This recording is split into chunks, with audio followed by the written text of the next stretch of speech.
What's up, everybody? Paul here from the Hoops Crew, and today we are talking about another pair of cats who have a big part to play in our final series for 2024. Another couple of cats who are yet to play a final. Now, this is obviously very exciting. We spoke about Shaun Neil and Lawson Humphries in the last video and the fact that they were debutants. We've got another two we're going to talk about here, and likely another two that we get to discuss in the next video as well, assuming that everyone across these three videos plays. It's a really exciting time to have some cats getting their first crack at the finals cauldron. But then we've got the experience of the likes of Paddy Dangerfield and Tom Stewart that we've also discussed in separate videos as well. And what do we kind of expect from the leadership of those two?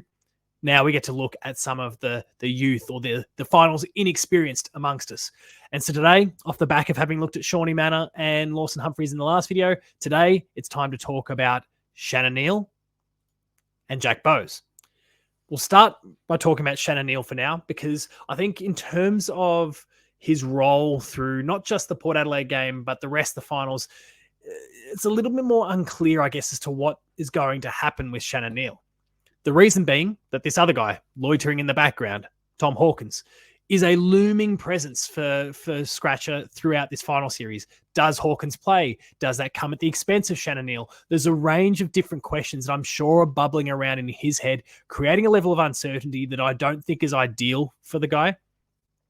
I hope that he's been given some sort of assurances from the club that one way or another he's going to play. As many have heard me discuss in previous videos, I'm firmly of the belief that once he's available, Tom Hawkins that is, that it should be a three-pronged tall forward line with Shannon Neil, Jeremy Cameron, and Tom Hawkins all working together. Tom Hawkins deep out of the square, Shannon Neil off centre half forward, Jeremy Cameron off the half forward flank or forward pocket, just doing what Jeremy Cameron does. And I think that would be a very, very dangerous prospect when you factor in the Ollie Henrys, the Gary Rowans, and then the fleet of small forwards that are all around them. It's a really dangerous prospect for the opposition. And that's obviously not going to be the case here in our game against Port Adelaide. So we'll kind of hone in on that situation, the more immediate situation right now, but certainly a dangerous one going forward should Tom Hawkins return through the VFL this coming week as is planned and thrive like we hope he will. So Shannon Neil, what can we expect? We just need him to be a constant threat. More than anything else, we just need him to be a constant threat. So the Port Adelaide defense is a little bit weaker at the moment due to Dan Houston going out, due to Kane Farrell doing his hamstring. Both of those two seasons are over. And while they weren't going to be direct matchups for Shannon Neil, it makes it harder for the whole defensive unit. It makes it harder for the likes of Alir and Brandon Zerg Thatcher, who are going to be those key defenders who are going to have to deal with Jeremy Cameron and have to deal with Shannon Neil. It makes it harder for them. So he needs to exploit the situation. He needs to be a constant lead-up target. Make sure that Alir or Brandon Zerg Thatcher, who I feel like Zerg Thatcher is the more likely opponent here, make sure that they are accountable at all times. Make sure that in the event that you're not the target, that you cycle back and you lead again. Use that height. He's 203 centimeters. Now, if I go and check the heights of Zerg Thatcher at 195 and Alir at 194, he's got nearly 10 centimeters on both of these individuals, and that's a real opportunity there for him to utilize his physical attributes. And he's a pretty athletic guy as well, and that's really going to be helpful. If I bring up some of his stats, and we're going to take a quick peek at this now, we're going to focus just on the Shannon Neil half of things for the time being. 203 centimeters. We don't need to see the games played and all that sort of thing. If we focus on some of these numbers, his defensive pressure, his tackling numbers are good for a key forward. It's pretty damn good to see a key forward doing that. His marking figures are pretty average. That's fine, though, because he hasn't played a lot of football yet, and he's still learning the craft. His clearance numbers, somehow 0.6, but anyway, whatever there. He's doing a lot of good things. There's a lot of potential. None of these numbers are going to blow anyone away. But I think with the matchups that he's potentially going to have this week, there's opportunity. And I really hope that he can take it. I really hope that he is supported by his teammates to be able to take it. The delivery to him is important. The delivery into our forward line at different points of this season hasn't been ideal. And it's the midfield group at times have failed Shannon Neil. They have failed Tom Hawkins, and they have failed Jeremy Cameron. If the delivery inside 50 is good and they are not just pumping it on heads, they're allowing Shannon to lead up and take a mark. They're allowing Jeremy Cameron to lead up and get the ball. They're going to have advantages. Jeremy Cameron with his speed, Shannon Neil with his height and pretty decent wheels as well. It's something to take advantage of. And so these numbers, for Shannon. They're going to gradually build over time, and that's good. I'm all for that. I think he can be a real threat going to this final series. I think he can be even more of a threat with Tom Hawkins alongside him in the forward line, but that's not going to be the case for our first round final. So hopefully he can get the job done. 2 to 3 goals would be nice from you, Shaun Neil. Moving on to the other half of our equation today, Jack Bowes, who I've been a bit of a stand for all year. It's been pretty well documented in the Hoops crew that I'm a big fan of Jack Bowes and what he, I think, brings to the club, namely defensive pressure. He's been really intense at the ball. He's been super attacking. He gets his hands on the ball relatively easy now. He's really settled into that midfield unit and has identified his role within it. I'd hate to see him be the sub this week. That would be really disappointing to see him as the sub, but it could well be the reality. He's done that a few times over the course of this season. But what I'm really happy with is, as I said, that intensity and that pressure that he brings around the contest. Look, the game didn't go well for us, but there was no one better on the field, or maybe outside of Tyson Stengel, than Jack Bowes when he played against his old team, the Gold Coast Suns, earlier this year. And we got absolutely hammered by them. But Jack didn't back down. He played a brilliant game, and I want to see that intensity in the final series. And I just hope that he's not subbed, because when he's allowed to just go at a bullet a gate straight through the contest and just bash and crash bodies, which he thoroughly likes doing, that can be a huge asset to us. When I think about that Port Adelaide midfield, and I think about Jason Horne-Francis, and I think about Zach Butters, and I think about Connor Rosie, and I think about Ollie Wines, there are some bulls in there. There's also some real class, but there's some bulls that I think could still be vulnerable. Ollie Wines probably less so. He's been around for a while. He's probably got the biggest frame of all of those midfielders.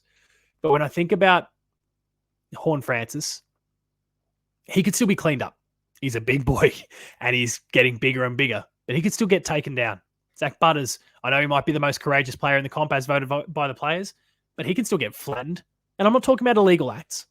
Please, if you're a Port Adelaide fan watching this, I'm in no way suggesting illegal acts. I'm talking about good tackles, good solid tackles that make you hit the ground hard, that make you think twice whenever you pick up the ball, because you think that someone's there ready to wrap you up. Jack Bowes does that really well, and I want to see him deliver in spades in that regard going into this final series. And if I look at some of the numbers, come here, bring the numbers up. Obviously, this is kind of career. If I hone in on 2024, here we go. And actually, I probably did Shaun Neil a little bit dirty there with some of those numbers, but the majority of that is 2024, of course, because he's only really gotten a lot of time this year. You can see just from that quick career versus average, he's well above career averages in a lot of key metrics. The thing that I was just talking about being those tackling numbers. We are seeing this physical pressure from him. And I think going into the finals where it's even more physical, where it's even more climactic, it's contested ball all the time, he's really going to thrive in that space. He can, and I guess I touched on this a little bit in the review of the St Kilda game, he can butcher it a little bit sometimes, or not even butcher it, but he can be a bit too rushed sometimes in his disposal. So I'm hoping he takes the time to lower the eyes. We're talking about Shaun Neil and the lead-up targets that he needs to, the lead-up target that he needs to be. If he can lower his eyes and put it out in front of someone, that's going to be really, really helpful, because Jack Bowes, who's got a little bit of time and isn't just dumping it, is a very, very dangerous player. A Jack Bowes who is rushed when he's got ball in hand, gets a lot of the ball, but isn't necessarily the most efficient with it. And so I'm hoping that the Jack Bowes that we get, I'm a big fan of Jack Bowes and what he provides. I'm hoping we're talking about a Jack Bowes that's getting 20 plus disposals, that's laying 5 plus tackles, that's getting a fair chunk of clearances, because he's pretty damn good in that area as well. And that's a dangerous prospect for Port Adelaide. I know they've got a very much admired midfield, and it is very, very high quality. You could arguably say it's the best midfield in the competition. But if we bring the defensive pressure, if we bring the heat, Jack Bowes is a huge part of that, we can give this team a shake in the area that they have, that is their greatest strength, undoubtedly. And if they are then starting to struggle to put the ball into the forward line efficiently, cleanly, with space, that makes it harder for their key forwards. Charlie Dixon, who's constantly in and out with injury and is definitely past his best. Asava Radagalia, who, we loved him as a cat, but we knew he had his flaws. And, we'd kind of identified, and seemingly Port had identified too, that he was best placed as a key defender, but now he's suddenly been swung back up forward. there's opportunities that we can exploit there. It's not their greatest strength.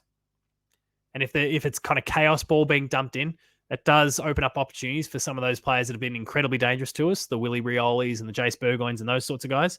But for the key position players, they're in a world of hurt if we are putting on the right sort of pressure in the midfield. And Jack Bowes is a huge factor in that. Wishing both players nothing but the best, of course. Hopefully, as I said, Shaun Neil gets his 2 to 3 goals and lights it up in his first final. Jack Bowes does a similar sort of thing in his first final. 20-plus disposals will be nice. Lots of defensive pressure, and I think he will have put together a very, very good game in that case. Cats fans, what are you thinking? Jack Bowes, Shaun Neil, what are we expecting? What should we be expecting from them in the finals this year? Let us know in the comments what you're thinking. But beyond that, stay tuned for another video tomorrow where we'll be talking about another 2 inexperienced Cats. You can probably work out who they are. There should only be 2 left that haven't played a final yet. Until then, though, remain Geelong strong. Check out all of our Hoops Crew content on the YouTube channel. Go to Patreon where you can get a week of free and exclusive 7-day access for nothing. And then you can consider sticking around for the cost of $5 or $6 for the month. You'll get a whole range of those exclusives and early access content delivered straight to your email inbox. Check it all out. You can find me at Paul James Games on socials. Of course, the Hoops Crew on socials as well. And until next time, I've already said remain Geelong strong, but remain Geelong strong, and I'll see you later.